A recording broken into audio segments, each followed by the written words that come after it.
So in this lecture we'll be going to solving the English past paper of 2023 of NUMS and it is the very easy और समझो ये free के numbers हैं English के जो सबको उठाने हैं. So let's study it and let's solve it. So the first MCQ we have I dash English for 5 years. I have been studying English for 5 years. Correct option C. The soap wait a minute.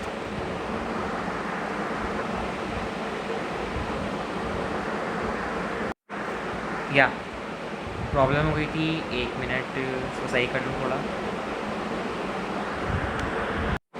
So I have been study English for 5 years. 97 का है the soap dash good. The soap test या tests, क्योंकि singular है तो the soap tests good. B rule लगेगा. Unless we dash now we can not be on the time. अच्छा, unless we start now A is the correct option. मतलब ये general knowledge वाले question हैं, कोई इतनी हाई लेवल की English नहीं है, बहुत ही आसान इंग्लिश है. Doubt is better than dash of the college. All teachers of the college, then all the teachers of the college होगा. So A is no wrong. And the teachers नहीं हो सकता. All other teachers, any teacher भी नहीं हो सकता. All other teachers. C doubt is better than all other teachers of the college. Abide dash the traffic laws for smooth and safe flow of traffic. Abide by the traffic laws for smooth and safe flow of traffic. ठीक है, abide by, क्योंकि abide से by लगता है. abide by the traffic. ठीक है.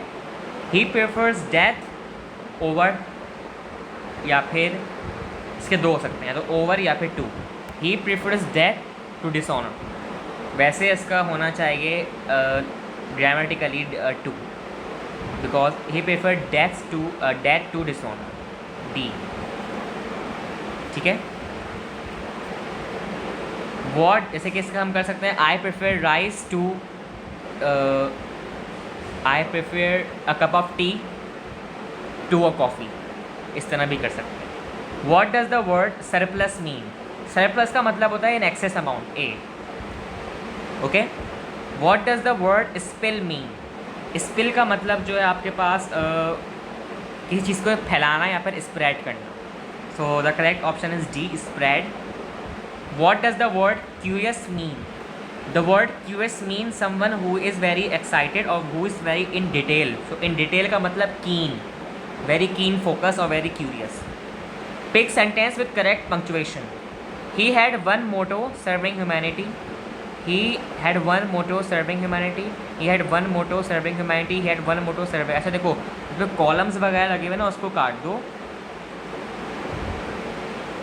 1 minute, ये थोड़ा सा ब्लर हो रहा है शायद. आई थिंक इसका करेक्ट ऑप्शन होना चाहिए ही हैड वन मोटो. एक सेंटेंस है, इसके आगे कॉलम लगेगा, बल्कि नहीं कॉलम नहीं. हाँ, ये सर्विंग ह्यूमैनिटी. तो ये वाला ऑप्शन कहाँ आ रहा है? ये 2 डॉट्स आपके आ रहे हैं. ही हैड वन मोटो और वो क्या है आपके? Serving humanity. D is the correct option. Pick the word with correct spelling. यार क्या है असल, मतलब अजीब. कुलीग की स्पेलिंग क्या होती है? BCOLLEAGUE. Pick the word with correct spelling. इसका भी बहुत आसान है. We have acquaintance. A is the correct option. And the last we have pick the word with the correct spelling, that is the priority. D. Pick the sentence with the correct punctuation. He did his best, that was all anyone could do in any job. He did his best, that was all anyone could do in any job. यही होना चाहिए इसका B, क्योंकि he did his best के आगे comma लगेगा, फिर आगे आपका कॉम्प्लेक्स सेंटेंस बनेगा, sorry compound sentence. So B is the correct option. Pick the correct option again. How has the chair leg broken? How has the leg of the chair? So pick the correct sentence. How was the chair leg broken? How has the leg of the chair broken? अच्छा, ये आपका है क्या कहते हैं, question sentence ना, यानी कि इंटेरोगेटरी. सो इंटेरोगेटरी यानी कि how the leg of the chair has broken, how the chairs leg is broken. अब इसका जो असल करेक्ट ऑप्शन है दैट इज़ द हाउ